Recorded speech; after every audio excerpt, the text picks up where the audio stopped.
Hello everyone. सो इस video में हम पढ़ने वाले हैं economic planning in Rajasthan up to 11th 5 year plan. जो राजस्थान में आर्थिक नियोजन रहा है 11वें पंचवर्षीय योजना तक। क्योंकि देखिए मैं आपको बता दूं, पूरे इंडिया के अंदर जो अपनी प्लानिंग कमीशन चल रही थी और जो 5 ईयर के प्लान्स बना रही थी वो 12th 5 ईयर प्लान तक रहा। 12th 5 ईयर प्लान हमारा 2012 में लागू हुआ था और 2012 से 17 के बीच में उसका कार्यकाल रहा। ठीक है। मोदी गवर्नमेंट ने 2014 में डिक्लेयर किया कि ये जो हमारे प्लान्स हैं, इकोनॉमिक प्लान्स 5 ईयर के पंचवर्षीय, इनमें सक्सेस रेट उतनी नहीं रही जो इनका क्या था, उद्देश्य था, ऑब्जेक्टिव था। जो इकोनॉमिक ग्रोथ आनी चाहिए, आर्थिक विकास होना चाहिए आर्थिक नियोजन से, वो पिछले 62 साल तक नहीं रहा। उस कारण मोदी गवर्नमेंट ने इस प्लानिंग कमीशन को खारिज करके एक नई बॉडी बनाई जिसका नाम है नीति आयोग। तो अभी फ़िलहाल हमारे पास जो रिकॉर्ड है, स्टैटिस्टिक्स है, वो 12वें पंचवर्षीय योजना तक है। वो अभी अपन इसमें पढ़ेंगे। इसमें राजस्थान का क्या रोल रहा, राजस्थान में क्या नियोजन रहा। ठीक है। तो देखो, नियोजन के प्रारंभ में आर्थिक स्थिति बता रखी है। भाई पिछड़ी तो थी ऑब्वियसली। 1950-51 में खाद्यान्नों का उत्पादन भी 33.8 लाख तक हुआ था। 51-52 में 27% भाग की शुद्ध जोता बोया गया क्षेत्र था। ठीक है। 1950-51 के अंत में विद्युत की प्रस्थापित क्षमता केवल 13 मेगावाट थी, 13 मेगावाट, और 42 ग्रामों को ही बिजली मिली हुई थी। केवल 17,399 किलोमीटर में सड़कें थी। ठीक है। 6 से 11 वर्ष की उम्र में बच्चों के स्कूल जाने वालों का अनुपात सिर्फ 16.6% था। 11 से 14 वर्ष की उम्र वालों में 5.4 और 14 से 17 वालों में 1.8। ठीक है। चिकित्सा स्वास्थ्य की संस्थानें ओवरऑल, हॉस्पिटल नहीं, ओवरऑल संस्थानें 418 ही थी, जिसमें से प्रति लाख जनसंख्या पर चिकित्सा सेवा केवल 3 थी। ठीक है। मतलब 1 लाख के ऊपर सिर्फ 3 संस्थाएं अवेलेबल। तो 62 वर्षों की प्रगति का वर्णन कर रहे हैं इसमें। 12वें पंचवर्षीय योजना तक विस्तृत आपको बताएंगे। बता रखा है राजस्थान में नियोजन विकास के 6 दशक में क्या देखने को मिला। देखिए यहाँ पे बता रखा है स्वीकृत व्यय, अप्रूव्ड आउटले की राशि कितनी थी और वास्तविक व्यय खर्चा कितना हुआ। प्रथम योजना में देखिए राशि 64.5, लेकिन खर्चा हुआ 54.1। अगर आप इन स्टैटिस्टिक्स को पढ़ते जाएंगे तो आपको एक 1966 की एक वार्षिक योजना में अनुपात से ज़्यादा, है ना, जो प्लानिंग से ज़्यादा खर्चा देखने को मिलेगा। चतुर्थ योजना में ज़्यादा देखने को मिलेगा, पंचम में ज़्यादा देखने को मिलेगा, और उसके बाद की योजनाओं में। लेकिन 1966 से पहले योजनाओं में उतना खर्चा नहीं हुआ। ठीक है। देखिए खर्चे को अपन अपनी इकोनॉमिक्स में एक डेवलपमेंट का इंडिकेटर मानते हैं, क्योंकि जितना ये खर्चा होता है इकोनॉमी में, ये कंजम्पशन एक्सपेंडिचर होता है, ये गुड्स एंड सर्विसेज के ऊपर होता है, इससे इनकम के फ्लो और बाकी सारे फ्लो के ऊपर एक प्रभाव पड़ता है। ठीक है। फिर देखिए यहाँ पे आपको देखने को मिलेगा जो नवी योजनाएं हैं उसमें प्लानिंग से कम खर्चा हुआ। जो 11वीं योजना है उसमें प्लानिंग से कम खर्चा हुआ। ठीक है। और 2017-18 की देखो, फिर एक वार्षिक योजना रही 5 ईयर प्लान, तो मैं आपको बता चुका हूँ 2017 के बाद खारिज हो गए। तो जो 2017-18 की वार्षिक योजना थी उसमें तो आप देख सकते हैं कि आधे से भी कम खर्चा हुआ। तो देखिए जब ये प्लानिंग से कम खर्चा होता है ना, तो वहाँ पे या तो सरकार की असक्षमता या उनका उस चीज़ के प्रति इतना हम बोल सकते हैं कि इतना संतुष्टि वाला रवैया नहीं रहा, या फिर उनके पास साधनों की, रिसोर्सेज की कमी रही, उनने कहीं और पे वेस्टफुल एक्सपेंडिचर इनकर कर दिया। ये चीज़ सामने देखने को मिलती। ठीक है। तो देखो यहाँ पे तालिका के बारे में कई सारी चीज़ें बता रखी हैं। जब भी मैं उस जगह पे जाके एक्सप्लेनेशन करता हूँ, आप उसका स्क्रीनशॉट लेके वहाँ से कुछ अपने नोट्स बना सकते हैं। यहाँ पे बता रखा है 11वीं योजना तक सार्वजनिक व्यय, है ना, सार्वजनिक मतलब पब्लिक एक्सपेंडिचर का 2/5 मूल सिंचाई व शक्ति पर तथा 1/3 एक तिहाई भाग सामाजिक सेवाओं पर व्यय किया जाता रहा है। इस प्रकार व्यय का प्रतिशत सिंचाई व शक्ति पर सर्वाधिक रहा है। मतलब एक तो कल्टीवेशन सिंचाई, ठीक है, नहीं सिंचाई इरिगेशन, सॉरी इरिगेशन और पावर, इसके ऊपर इनका सर्वाधिक व्यय रहा है। देखिए फिर प्लानिंग के ऑब्जेक्टिव्स बता रखे हैं। सबसे पहला तो क्या होता है, आर्थिक विकास, ठीक है, संभावनाओं का सर्वोत्तम उपयोग, कमज़ोर वर्ग के लोगों का जीवन स्तर बढ़ाना, लिविंग स्टैंडर्ड, ठीक है, सामाजिक न्याय के साथ आर्थिक विकास के ढांचे को मूलभूत सेवाओं को उपलब्ध कराना, रोजगार के अवसर बढ़ाने व प्रादेशिक असमानताओं को कम करना। ये कुछ प्लानिंग के क्या रहते हैं, ऑब्जेक्टिव रहते हैं। अब देखिए यहाँ पे एक तालिका दे रखी है, ठीक है, यहाँ पे विकास के कई सारे हम बोल सकते हैं सूचक बता रखे हैं और अलग अलग योजनाओं में उनमें कितना हम बोल सकते हैं कि कितना वास्तविक व्यय एक्सपेंडिचर परसेंटेज में हुआ, ओवरऑल एक्सपेंडिचर का परसेंटेज कितना रहा। तो इस टेबल को आप अच्छे से एक बार स्टडी कर सकते हैं। देखिए कृषि व सहायक कार्यक्रम में देखिए रहा प्रथम योजना में 6.6%, द्वितीय में 11, फिर आगे बढ़ते हुए चतुर्थ में कम हो गया, 1979-18 में सीधा 17.6%, क्योंकि यहाँ पे second phase of green revolution start हो रहा था। 1990 से लेके फिर आपको यहाँ पे ग्रोथ देखने को मिलेगी, ठीक है। तो इस तरीके से आप इस बार टेबल को पूरी की पूरी तालिका को एक बार अच्छे से स्टडी कर सकते हैं और देख सकते हैं कि अलग अलग योजनाओं में किस किस चीज़ का कितना ज़्यादा क्या रहा। अगर अपन प्रथम योजना में देखें तो यहाँ पे सर्वाधिक व्यय देखो मेरे को देखने को मिल रहा है सिंचाई व शक्ति पे, जैसे कि अभी अपन ने बात करी थी 58.3। सेकंड योजना में अगर अपन देखें तो सिंचाई व शक्ति 37.2 और सामाजिक सेवाएं 23.6, और यही आपको शायद सारी योजनाओं में देखने को मिलेगा, ठीक है।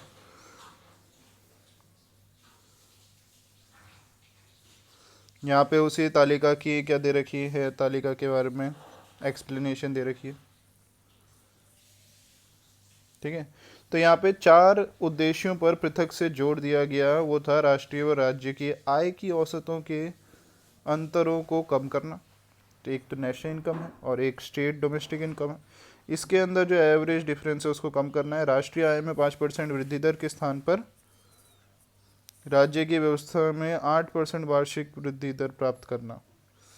राज्य की भौगोलिक व धरातल की बनावट को देखते हुए क्षेत्र विशेष के कार्यक्रम जैसे कि मरु प्रदेश का कार्यक्रम लागू करना।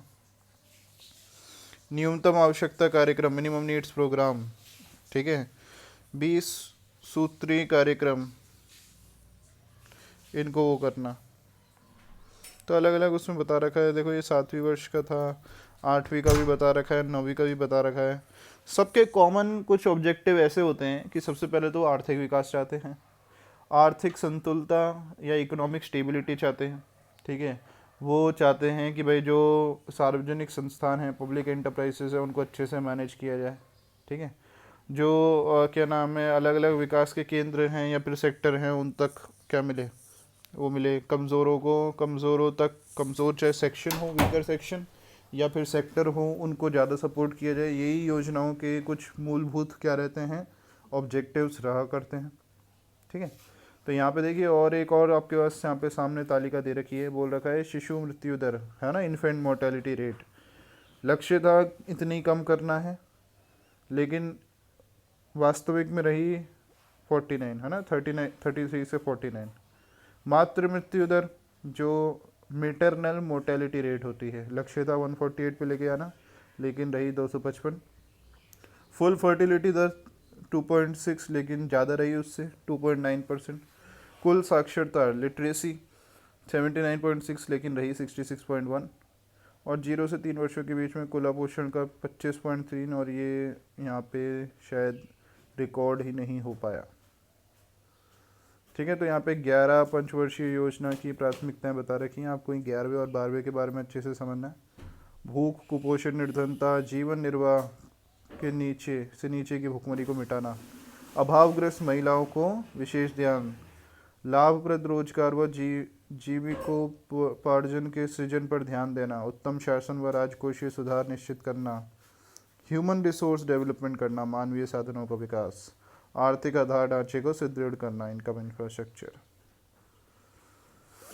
फिर यहाँ पे 11वीं पंचवर्षीय योजना में प्रगति का मूल्यांकन, देखो विकास दर बता रखा है सबसे पहले 2007 से लेके 2011-12 तक वार्षिक विकास दर देखिए 5.1, 9.1, 11.1। देखिए जब विकास की दर 2 डिजिट्स में पहुंच जाती है ना, तो वो अपने आप में सबसे बड़ा स्टैंडर्ड होती है। ठीक है, तो यहाँ पे तालिका के बारे में एक्सप्लेनेशन होता है। फिर यहाँ पे 67 वर्षों की उपलब्धियों और आर्थिक प्रगतियों के बारे में बता रखा है। सबसे पहले बता रखा है राज्य की आय में वृद्धि। तो प्लानिंग का फायदा तो रहा, राज्य की आय में वृद्धि हुई, राज्य की जो घरेलू उत्पत्ति है जिसको अपन ने क्या बोला था, जीएसडीपी, है ना, जो शुद्ध स्थिर कीमतों पे थी 1960 से 2014 तक की अगर अपन देखें तो उसमें 5.89 प्रति व्यक्ति आय में, सॉरी टोटल आय में 5.89% और प्रति व्यक्ति आय जो एवरेज इनकम होती है, पर कैपिटा इनकम होती है, उसमें 3.3% की दर से वृद्धि हुई रही। सर्वाधिक वृद्धि 8.81% 8वीं योजना के उसमें हुई थी। और बाकी यहाँ पे आपको और भी अलग अलग 2011-12, 12-13 के स्टैटिस्टिक्स बता रखे हैं।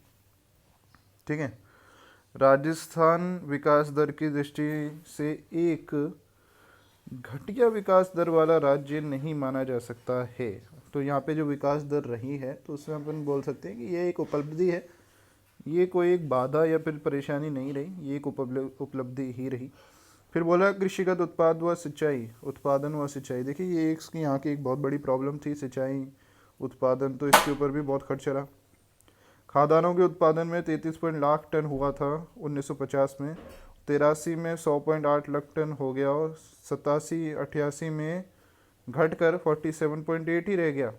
और राज्य में खाद्यान्नों के उत्पादन में प्राय एक साल वृद्धि और दूसरे साल गिरावट की प्रवृत्ति देखी गई। 17-18 में 225.8 लाख टन का यहाँ पे आंका गया, जो 2015-16 में 182 था, 2016-17 में 231 था, मतलब एक साल वृद्धि एक साल गिरावट। तो राज्य में जो अधिक उपज देने वाले हाई यील्डिंग वैरायटी जो हैं उनका वो बढ़ रहा है 1968 से 5.24 लाख हेक्टेयर में और 2003 में 43.6 लाख हेक्टेयर में इनकी बोई हुई थी, है ना, इनको बोया गया था। यही स्टैटिस्टिक्स दे रखे हैं यहाँ पे। ठीक है, यहाँ पे दूध की खरीद व वितरण में पिछले 2 वर्षों की सफलता को देखते हुए व्यावसायिक उपक्रमों ने ग्लोबल संगठन की तरह से वर्ष 2000 में ज्ञान ज्योति पुरस्कार दिया। ठीक है, फिर यहाँ पे विद्युत शक्ति की प्रगति का बता रखा है 1950 में 13 मेगावाट जो थी 2017 के अंत में 18,677.18 मेगावाट हो गई। तो राज्य में जो बिजली पहले 42 गाँवों में मिल रही थी वो दिसंबर 2017 के अंत में 43,264 गाँव तक पहुंची। ठीक है, जो कुएं या पंप सेट्स की संख्या 30 थी वो सितंबर 2016 तक 12.79 लाख हुई। प्रस्तापित क्षमता भरती गई। ठीक है, तो ये एक बहुत बड़ी उपलब्धि है। औद्योगिक विकास, इंडस्ट्रियल डेवलपमेंट भी हुआ। राज्य में जो सीमेंट का उत्पादन 1951 में 2.8 लाख टन था वो 2015 में 277.1 लाख टन हो गया। ठीक है, तो ये भी कुछ इंडिकेटर है डेवलपमेंट के। सड़कों का विकास बता रखा है 50-51 में 17,339 किलोमीटर थी, बढ़कर 2016 में 2,26,854 किलोमीटर हो गई, मतलब 13 गुना हो गई। ठीक है, 2017 मार्च की बात करें तो सड़कों की लंबाई प्रति 100 वर्ग किलोमीटर क्षेत्रफल में 66.29 किलोमीटर आकी गई।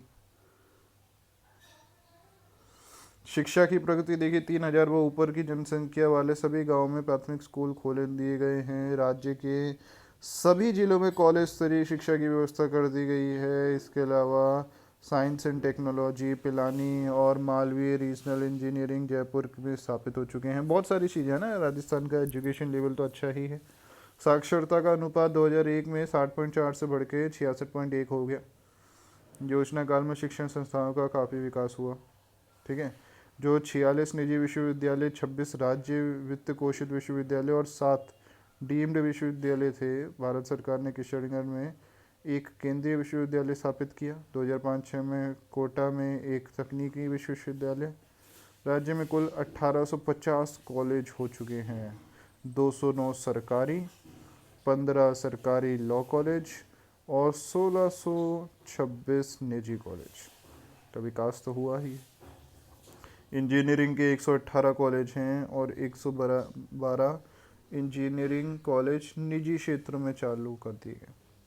2013-14 के बजट में इन विश्वविद्यालयों को स्थापित करने की घोषणा की गई थी। मत्स्य विश्वविद्यालय जो अलवर में है अपनी, जिससे आप लोग भी पढ़ ही रहे हैं।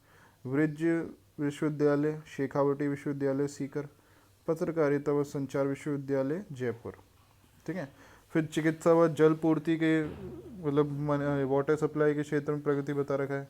1977 में चेचक से मुक्त घोषित कर दिया गया था, चेचक जो बीमारी हुई थी। ठीक है।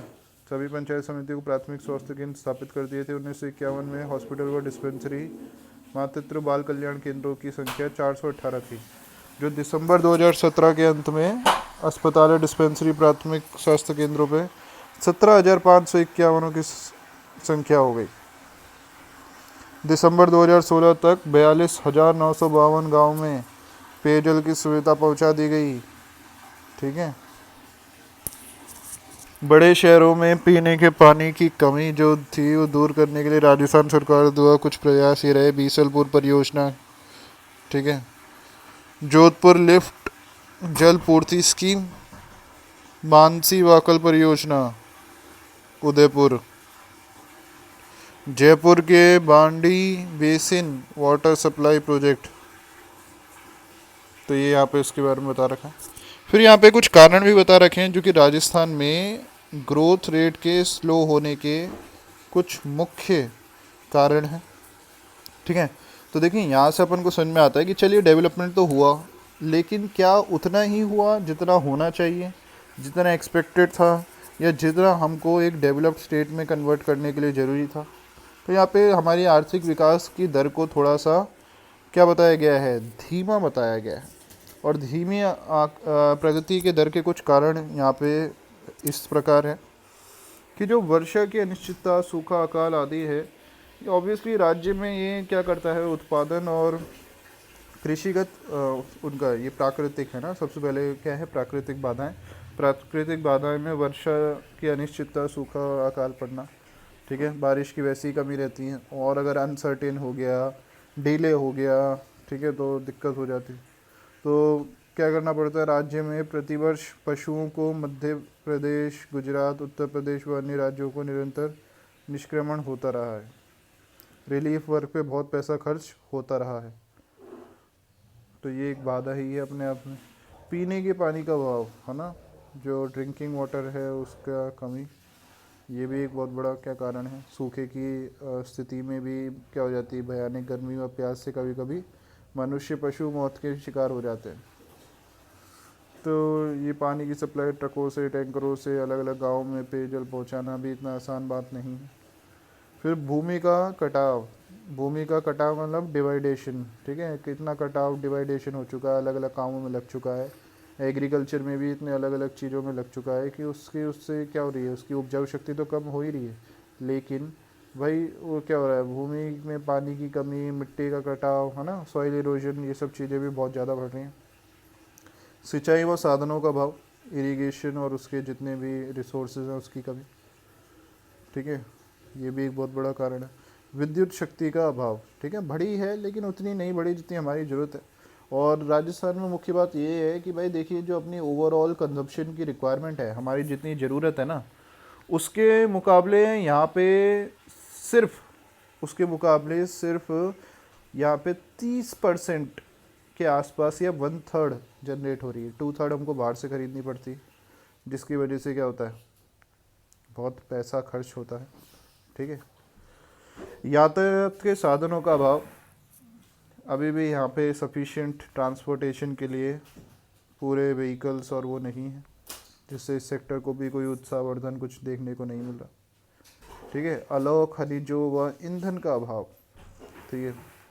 अलौह खनिज मतलब ये जिस तरह के कुछ ये मेटल्स हैं, तांबा, जस्ता, चांदी, रांगा, ठीक है, खनिज पदार्थ, मिनरल्स। लेकिन जो कच्चे लोहे, कोयले और ये खनिज तेल हैं, इनका सबका अभाव है। उपभोग के केंद्र, कंजम्पशन सेंटर्स, ठीक है, विभिन्न वस्तुओं के उपभोग के मुख्य केंद्र राजस्थान के बाहर पाए जाते हैं, ठीक है। गैर टिकाऊ मतलब ड्यूरेबल, नॉन ड्यूरेबल उपभोग वस्तु अथवा उत्पादक व पूंजीगत वस्तुओं का उत्पादन राजस्थान में न किया जाकर देश के पूर्वी, मतलब पश्चिम में नाव के पूर्वी उसमें किया जाता है। प्रति व्यक्ति योजना परिव्यय की कमी, है ना। प्रति व्यक्ति का मतलब होता है पर कैपिटा एक्सपेंडिचर, उसकी भी कमी है, जो कि क्या है, पॉवर्टी को या रिच या पुअर के गैप को कवर करने के लिए बहुत ज़्यादा ज़रूरी है। सरकार के पास वित्तीय साधनों का अभाव, फाइनेंशियल रिसोर्सेज की कमी, ठीक है। और आप जानते हैं डेमोक्रेसी में करप्शन, ब्यूरोक्रेसी, ये सभी कारण बन जाते हैं कुछ। तो यहाँ पे आपको कुछ बातें बता रखी हैं, जो बाजार, कर्ज, राष्ट्रीय अल्प बचत कोष के बारे में कुछ बातें बता रखी हैं। तो ये कुछ क्या हैं, कुछ मुख्य कारण हैं। इसके अलावा दो कारण और बता रखे हैं। एक तो जनसंख्या में तीव्र वृद्धि, ठीक है, बेरोजगारी, अल्प रोजगार की समस्या है और धीमी आर्थिक प्रगति के कुछ और भी अन्य कारण, जैसे कि गांव का पिछड़ापन, शिक्षा का अभाव, कुशल व ईमानदार प्रशासन ना होना, पर्याप्त जन सहयोग ना मिलना, ठीक है। तो ये सब चीज़ें रहती हैं, ये कुछ कारण है। तो आपको यहाँ पे 11वें तक वो देखने को मिला। उसके अलावा जो दो तालिकाएं थी उसमें अपन ने 11वें पंचवर्षीय तक देखा कि भाई क्या कितना अनुपात और कितना वास्तविक व्यय रहा। उसके अलावा अपन ने देखा कि भाई इसके कितनी प्रगति हुई और धीमी प्रगति होने के कुछ कारण, ठीक है। यहाँ पे एक छोटे से टॉपिक में 12वें वर्ष के उसमें ही बता रखा है, ठीक है। तो 11वीं तक तो अपन को पता ही है। 12वीं में देखिए कृषि अलग, इन सब योजनाओं में देखो तो 12वीं में भी आपको कॉमन यही देखने को मिलेगा कि शक्ति पावर के ऊपर सबसे ज़्यादा पावर से ज़्यादा 12वीं में क्या हो गया, सामाजिक व सामुदायिक सेवाओं पे खर्च हो गया, है ना। 2017 में देखो आप 20 से क्या हो गया, 43 हो गया, 25 से 40 हो गया। तो शक्ति का 2012 में ज़्यादा था। उसके बाद 2017, 18, 18, 19 के जो वार्षिक प्लान है उसमें सामाजिक का ज़्यादा हो गया वे प्रतिशत में, अगर अपन देखें तो, ठीक है। और भी कुछ तालिकाएं दे रखी हैं, ये शायद अपन ने पिछले वाले चैप्टर में ही पढ़ ली। तो 12वें तक देखिए क्या प्रायोरिटी रही हैं, प्राथमिकताएं क्या रखी हैं कि भाई समतामूलक समाज का निर्माण, लोगों को दीर्घ स्वस्थ सृजनात्मक जीवन देना, लोगों की क्षमता के विस्तार के लिए खाद्य सुरक्षा, सुरक्षित पेयजल, फार्म उत्पादकता बढ़ाना, समाज के कमज़ोर लोगों को, वर्गों को शक्ति प्रदान करना, शिक्षा प्रशिक्षण के माध्यम, मानवीय साधनों के माध्यम बढ़ाना, दक्षता विकास, है ना, नैसर्गिक व सांस्कृतिक विरासत की दस्तकारियाँ प्रोत्साहन देना, शहरी शासन में सुधार, सड़कों, शक्ति उद्योग आदि के लिए सुस्थिर आधार, है ना। ये सब चीज़ 12वीं योजना के लक्ष्य थे। शिशु मृत्यु दर 1.5 ये रहे, है ना, मातृ मृत्यु दर ये रहे, फर्टिलिटी रेट, इन सब के वो ये थे। 12वीं योजना के लिए वित्तीय साधनों की परिकल्पना की रूपरेखा देखिए यहाँ पे। राज्य के स्वयं के साधन कितने रहे, राज्य द्वारा उधार की व्यवस्था इतनी, केंद्रीय सहायता और सार्वजनिक उपक्रमों में जो प्राप्त राशि रही वो कुछ इतनी रही, है ना। तो यहाँ पे कुछ चैलेंजेस भी बता रखे हैं जो कि अपन को राज्य की 12वीं पंचवर्षीय योजना के समक्ष रहे। इकोनॉमिक, है ना, जो कि आर्थिक धीमेपन के दौर से गुजर रहा था। समाज देश के समक्ष व्याप्त आर्थिक मंदी, सरकार के पूर्व में कृषि नीति का प्रारूप तैयार किया था, लेकिन उसमें भी कई सारे लूप होल्स, दिक्कतें, ठीक है, मैन्युफैक्चरिंग सेक्टर पे अधिक ध्यान देकर जिलेवार, उद्योगवार, तकनीकवार इन सब के ऊपर ध्यान कम देना। राज्य की श्रम गहन आर्थिक विकास का विस्तृत प्रारूप तैयार करना।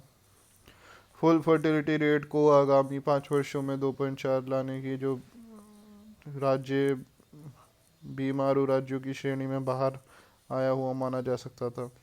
ठीक है, तो ये कुछ पॉइंट्स बता रखे हैं, इनको आप क्या कर सकते हैं, नोट डाउन कर सकते हैं। वैसे आपसे 12th 5 ईयर प्लान के बारे में पूछा नहीं जाएगा, है ना, इकोनॉमिक प्लानिंग इन राजस्थान के बारे में तक पूछा जाता है। आर्थिक क्षेत्रों की उपलब्धि इस प्रकार देखो क्या रही। खाद्यान्न का उत्पादन 231 लाख टन, विद्युत का प्रस्थापन दर ये अपन पढ़ ही चुके हैं, ये सारे इंडिकेटर, ये सारे पॉइंट।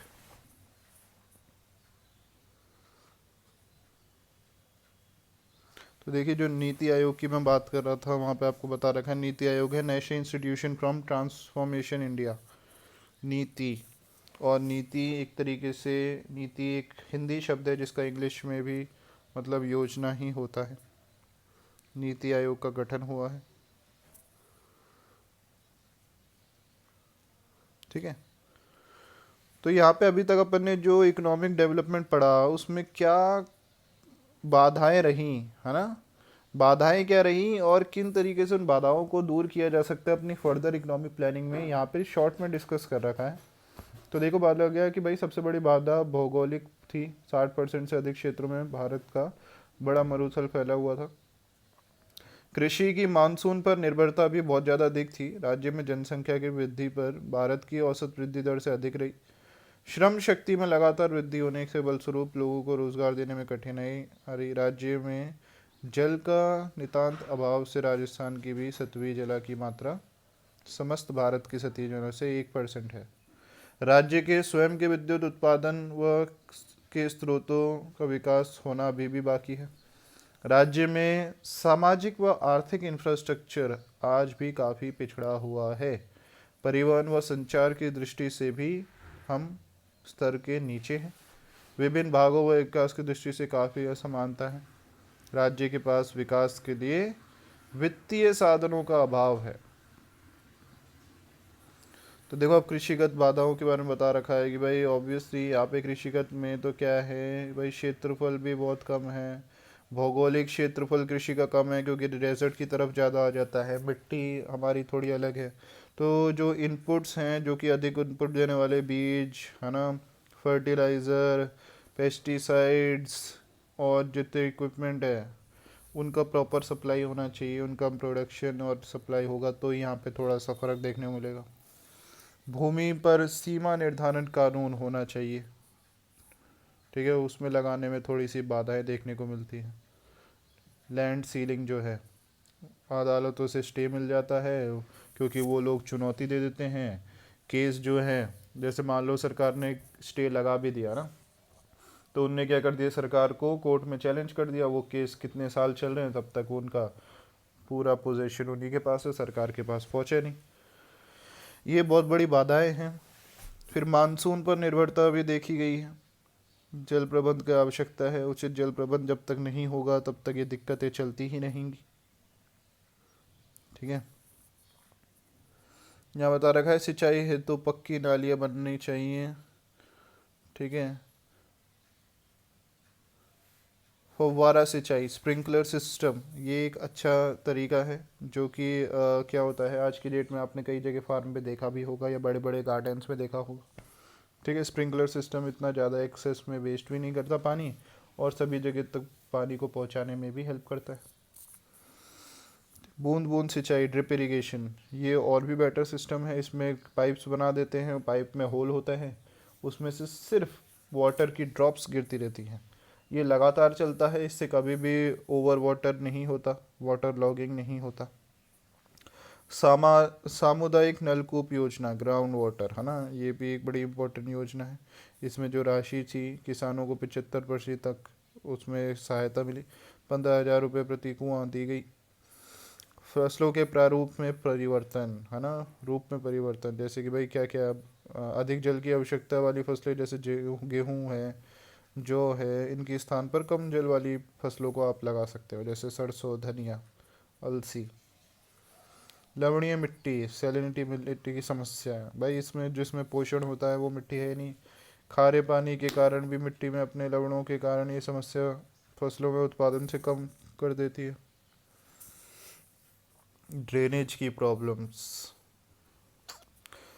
कृषिगत इनपुटों, अधिक उपज देने वाले बीजों, उर्वरकों, इन सब के आवश्यक औजारों के अभाव को पूर्ति करना, ये भी एक बड़ा इम्पोर्टेंट हमारा क्या है आगे के लिए एक लक्ष्य है।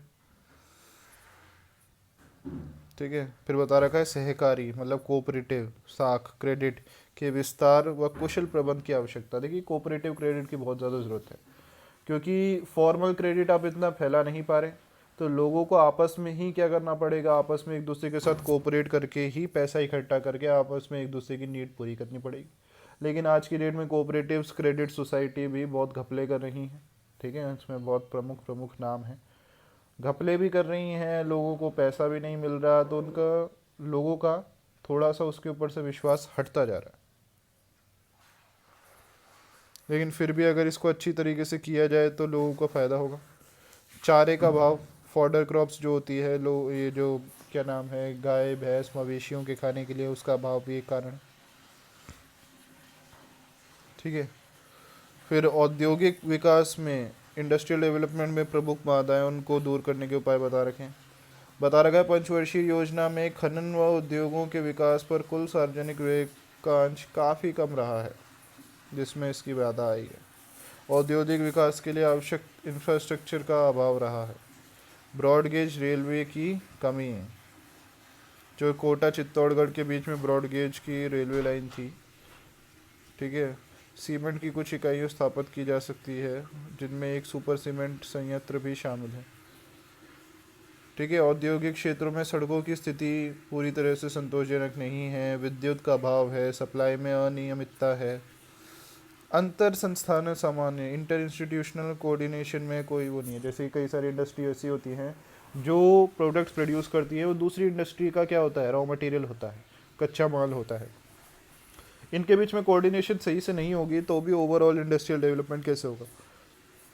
फिर राज्य में औद्योगिक इंडस्ट्रियल कल्चर का अभाव, हमारा टूरिज्म का कल्चर है, हमारा खान पान, रहन सहन, पहनावे, सब चीज़ का है, वैल्यूज़ का है, लेकिन इंडस्ट्रियल का नहीं बन पाया। देख, जब अगर ये भी कल्चर होता तो ऑब्वियसली उसमें क्या होता, उसमें हमको कुछ ना कुछ सॉलिड चीज़ सपोर्ट देखने को मिलता। बता रखा है औद्योगिक वातावरण, इंडस्ट्रियल क्लाइमेट का अभाव,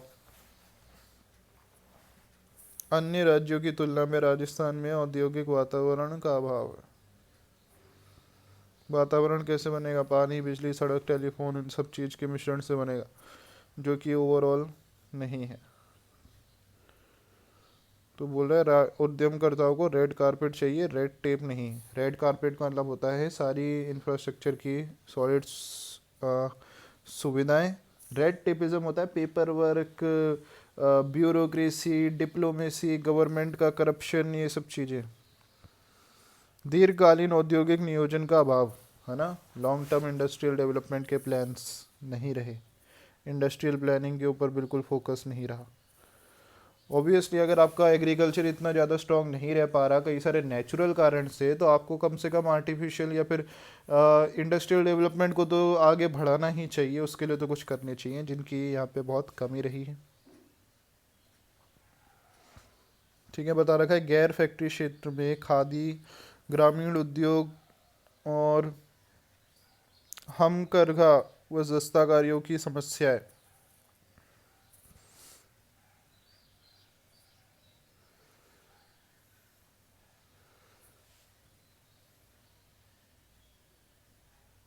तो यहाँ पे कुछ प्रमुख बातें बता रखी थी। ठीक है, कृषिगत और इंडस्ट्रियल सेक्टर के बारे में आपको समस्या देखनी है। देखिए जहाँ जहाँ से पढ़ाया जा रहा है वहाँ वहाँ का उसका स्क्रीनशॉट ले लो हो, या फिर वीडियो को पॉज करके आप क्या बना लो, नोट्स बना लो। पूरे ब्लॉक में स्टैटिस्टिक्स और सिंपल थ्योरी है, ऐसा कुछ कॉन्सेप्ट है नहीं। ठीक है, चलिए अब नेक्स्ट टॉपिक पढ़ेंगे हम नेक्स्ट वीडियो में।